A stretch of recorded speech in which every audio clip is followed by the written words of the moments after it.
de começar, quero dar as boas-vindas a todos os países que neste momento estão nos escutando. Sejam bem-vindos. Quero dizer-lhes que o que você vai escutar é uma mensagem que está depois da cruz, não antes da cruz. Assim que convide a seus amigos, familiares, e anotem, ou se possível grave, porque o que vai escutar pode mudar suas vidas em uma forma maravilhosa. Bem-vindos a nosso programa de televisão. Graças.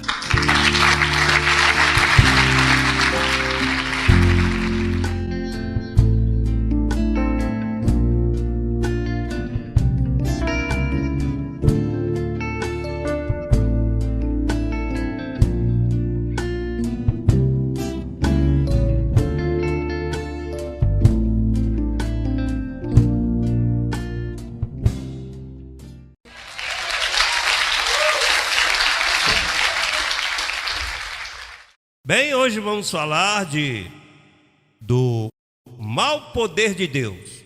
Deus tem um poder que é mau.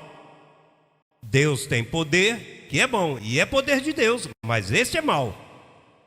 Então, preparem-se para o tema, porque é um tema quentinho.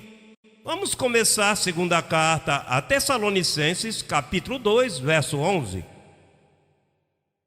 Por isto, Deus lhes envia um poder enganoso, para que creiam na mentira, a fim de que sejam condenados todos os que não creram na verdade, senão que se comprazem na injustiça.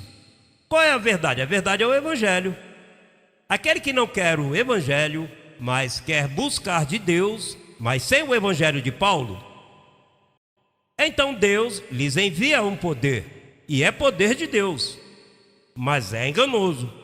Sabe por que é enganoso? Porque se tu chegas enfermo a uma igreja e alguém ora por ti e te cura o físico, mas não cura a tua mente, não te diz quem tu és verdadeiramente, então levas a saúde, a cura no corpo, mas o espírito ou a mente, que é aquilo que Deus procura, você não entrega a ele. Por isso, uma vez, ele curou a 11, né? E um só voltou. Regressou um só a agradecer, mas os outros foram curados. Ou seja, a cura não é a garantia que tu estejas na verdade. Há muitas igrejas por aí que impõem as mãos, os enfermos são curados, mas imagine que o teu corpo físico seja curado e teu espírito não, para que saiba quem tu és. Então, o apóstolo Paulo diz que aqueles que não criam na verdade que ele pregava, aí incluía os apóstolos e todos aqueles que se opunham a ele. Bem, Pedro, com a sombra, curava os enfermos, e isso era poder de Deus. Aí não diz Satanás envia poder a eles, porque Satanás foi destruído, ele já não tem poder, mas antes tinha. Mas é Deus quem dirige o bem e o mal. Depois que o diabo foi destruído, ele se encarrega de ambos os departamentos, e ele mesmo te envia, mal ou bem. Agora, se tu te pões no Evangelho da Graça, ele começa a enviar o bem. Quando eu era jovem, eu fui livrado do vício das drogas através de um ministério. Então, pois, eu fui àquela igreja onde eu louvava a Jesus e me sentia salvo. Mas às vezes eu via, por exemplo, gente se arrastando como serpente pelo chão da congregação, e eu não entendia bem isto. Então, orava pela noite. Toda sexta-feira orávamos de 10 da noite a 1 da manhã. E era a buscar o poder de Deus. E Deus enviava poder a nós, enganoso. E aconteceu tantas confusões, porque se profetizava muito. De fato, eu me lembro que profetizava e dizia: olha, você vai casar com esse, mas eu não gosto. Não, mas foi Deus que disse.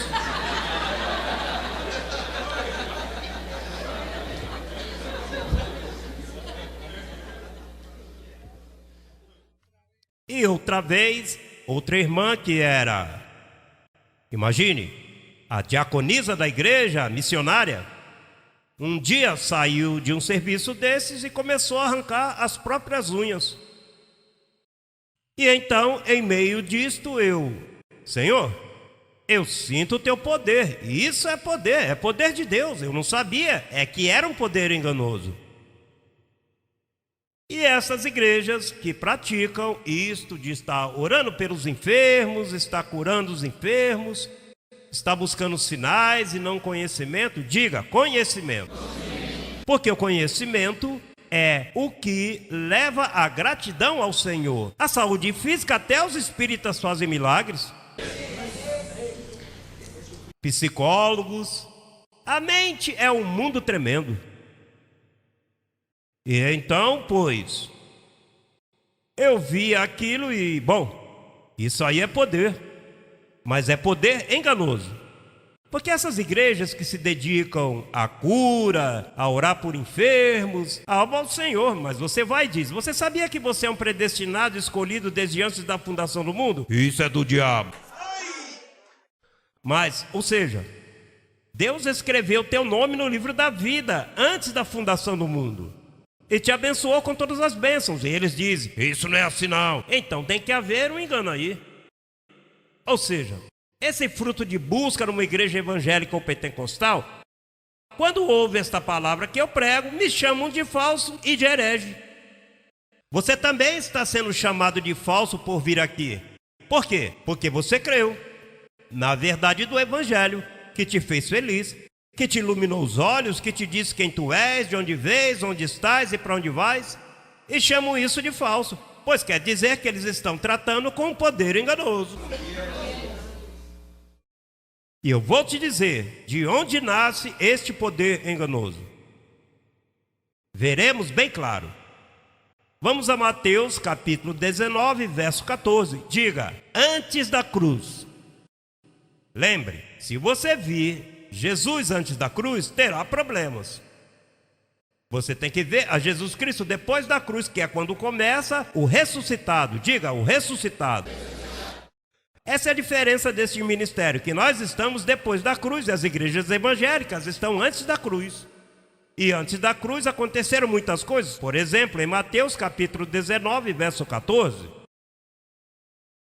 Mas Jesus disse, deixai as crianças vir a mim e não vos impensais, porque dos tais é o reino dos céus. E havendo posto as mãos sobre eles, se foi dali. O que Jesus fez? Ele impôs o quê? As mãos. Isso foi antes da cruz. Agora, depois que ressuscita, veja o que ele mesmo diz sobre impor as mãos. Hebreus, capítulo 6, versos 1 e 2. Quero iluminar teu entendimento quanto a estas coisas, para que estejas claro acerca delas. Hebreus, livro aos Hebreus, todos com Bíblia, porque se não tiveres a palavra, não poderás verificar nada, e eu preciso que tu saias daqui. Quando eu te faço uma pergunta, você diga, bem, olha, isso está escrito assim. Se não for assim, vamos apagar e vamos investigar que Bíblia estamos lendo. Capítulo 6, verso 1. Portanto, deixando já os rudimentos da doutrina de Cristo, vamos adiante à perfeição, não lançando outra vez o fundamento do arrependimento de obras mortas, da fé em Deus, da doutrina dos batismos, da imposição do quê? Quem é que ensina isso? O Senhor. Através de Paulo, o que ele diz aí? Que devemos deixar o quê? A imposição de quê? E o que fazia Jesus antes da cruz? Impondo o quê? Jesus via endemoniados e impunha as mãos, lanço fora, expulso. Então agora, ele mesmo, depois que morreu, vamos à perfeição. Então, já não impomos mãos, agora é a palavra que faz as coisas. Então, antes impunha as mãos, agora diz que devemos deixar isto. Por quê? Porque depois que ressuscitou, diga, depois que ressuscitou. Se tu não sabes fazer essa diferença, tu nunca vais entender a Bíblia. Porque depois da cruz, tudo mudou. Veja uma advertência que há agora. Em primeira carta a Timóteo, uma advertência. Regresse de Hebreus à primeira carta a Timóteo. Lembra que nós tudo que fazemos nas cartas de Paulo, porque Paulo foi o perito, o arquiteto de nossa salvação, a nossa fé. E se queremos edificar-nos, temos que ir a Paulo. E foi o quê? O apóstolo escolhido para quem? Para nós, os gentios. Então, no capítulo 4 de primeira carta a Timóteo, veja o que diz. Mas o Espírito diz claramente, diga claramente. Ou seja, aqui não há dúvida. E nos últimos tempos, alguns apostatarão da fé, escutando a espíritos enganadores e a doutrinas de quê? Doutrinas de quê? Doutrinas de demônios. Vamos buscar a Mateus capítulo 8 para ver quem ensinava a doutrina dos demônios antes da cruz. Capítulo 8, Mateus, capítulo 8, versos 31 e 32. Tomando nota, hein?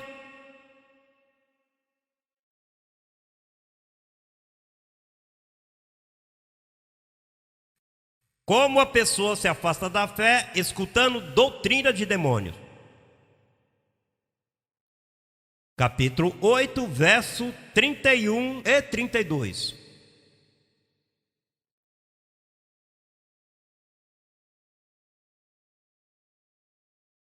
Todos aí? Diz, os demônios que falaram a Jesus. E os demônios lhe rogaram dizendo, se nos expulsa, permita-nos ir àquela manada de porcos. Jesus lhes disse, ide. E eles saíram e se foram àquela manada de porcos. E eis que toda a manada de porcos se precipitou do mar por um despenhadeiro.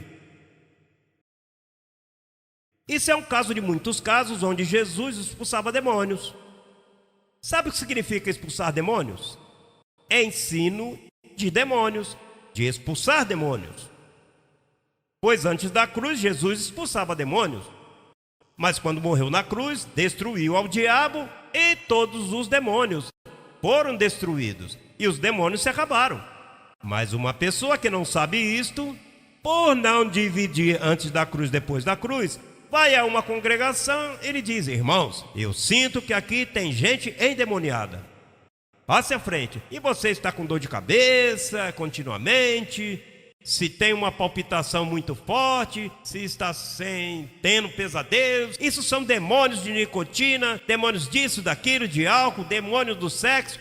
Passe à frente, vamos te libertar. Então começa violando o primeiro princípio, impondo as mãos.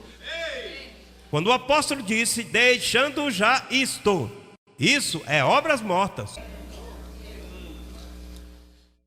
Eles dizem, isso aí diz a Bíblia, claro, antes da cruz, não há problema, isso diz a Bíblia, mas é antes da cruz. Depois que ressuscita tem uma mudança total. Se continuamos com isto, então, tu te apartas da fé nos últimos tempos, se apartarão da fé, escutando doutrinas de demônios. Quem ensinava doutrinas de demônios? Jesus de Nazaré.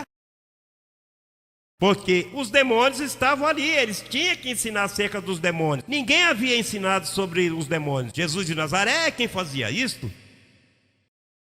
Ou seja, nos apartamos da fé escutando a doutrina de Jesus de Nazaré. Por isso é que te diz, deixando já os rudimentos da doutrina. Se você não deixar esses rudimentos, te apartas da fé. Como está aí todo o sistema protestante, apartado da fé.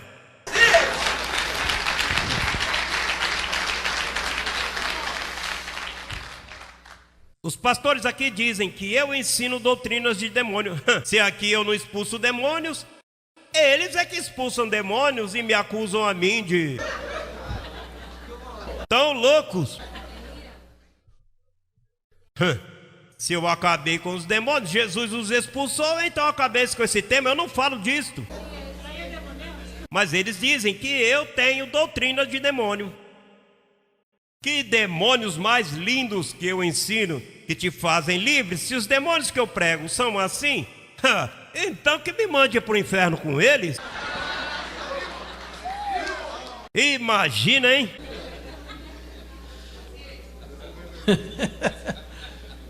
Imagina que problema ver a Jesus Cristo como a Igreja Católica o vê, como os batistas, os pentecostais o vê. Perdoe que eu mencione nomes, mas Paulo às vezes tinha que ser claro. Às vezes dizia: olha, os da circuncisão, os apóstolos, transtornam casas inteiras. É porque os apóstolos não entendiam isso que eu estou te explicando. Portanto, Pedro não está vendo que Pedro viu o seu mestre expulsar demônios? E ele diz: eu vi meu mestre sacar demônios, assim que anda aí, fugindo como leão. Mas ele esqueceu que quando Jesus morreu e ressuscitou,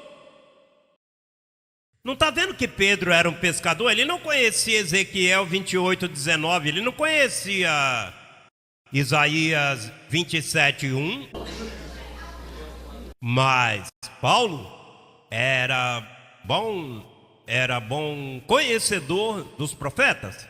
Claro, Paulo conhecia. E mais, quando Paulo chegou no assunto: olha, peraí, se isto aqui foi o que disse Isaías, que o diabo foi destruído, pois deixe-me escrever isto: porquanto os filhos participaram de carne, ele também participou do mesmo para destruir aquele que tinha o império da morte, isto é, ao diabo. Por aí tem um pastor que me disse: não, o que ele destruiu foi o império da morte, mas não o diabo. Mas aí, o que diz aí, isto é, ao diabo. É porque eles querem que o diabo esteja de pé para sustentar aquilo que eles ensinam. Ainda que depois dizem: que bom se fosse assim. Que bom se fosse como diz José Luiz, que está destruído. Porque eles lutam com ele todos os dias, se sentem atormentados. A mente fabrica isto.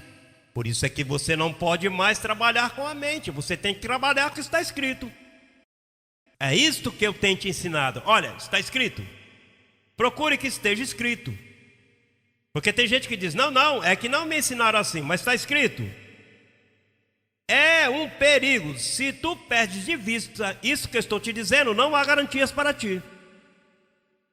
Se tu perdes de vista que antes da cruz é outra história e depois da cruz é totalmente diferente, tu estás errando o alvo. Jamais vai te acercar a verdade, nunca chegará a um pleno conhecimento. Não está vendo que Deus se vestiu de carne para tirar a lei, para pagar o preço do pecado e te livrar? Mas isso foi uma vergonha para ele, vestir-se de carne. Isso foi vergonhoso. Sabe lá o que é Deus depois que tu experimenta a glória, vestir-se de ser humano? Isso é vergonhoso.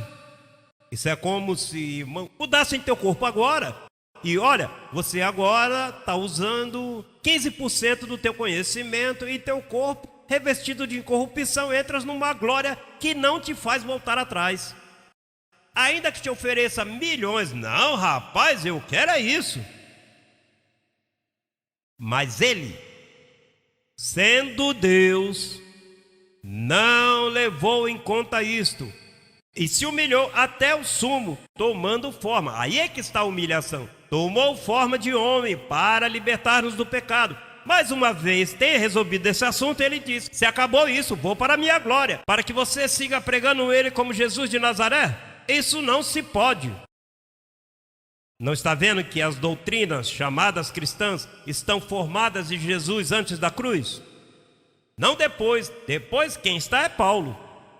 Mas tudo que tu conheces como o cristianismo está baseado antes da cruz. Por isso você vê sacerdote que diz: irmãos, busquemos o santo evangelho conforme a São Lucas, conforme a São Mateus, conforme a São João. Mas isso é antes da cruz. E chamam de evangelho, imagine só. Então, há muita confusão, e tu e eu fomos escolhidos para iluminar o caminho a milhares de pessoas. Temos que fazer isto.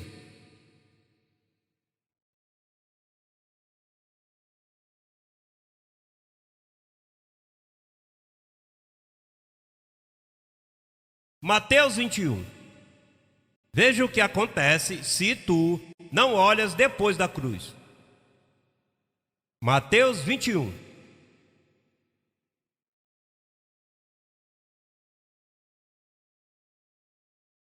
verso 42. 21:42.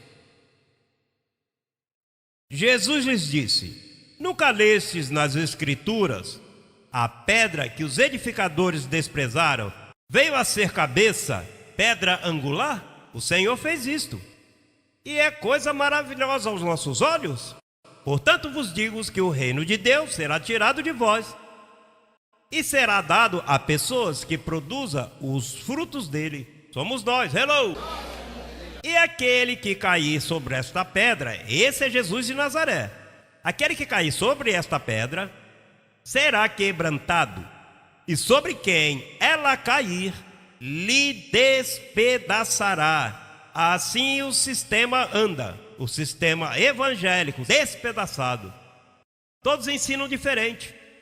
Todos, aquele pastor ensina isso, o outro, e todos fora das epístolas de Paulo.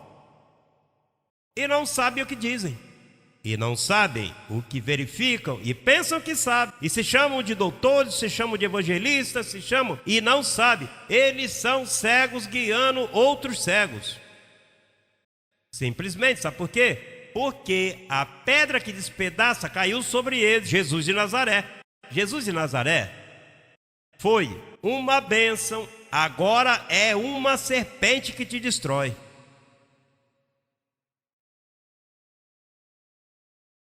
Louvo agora se pode.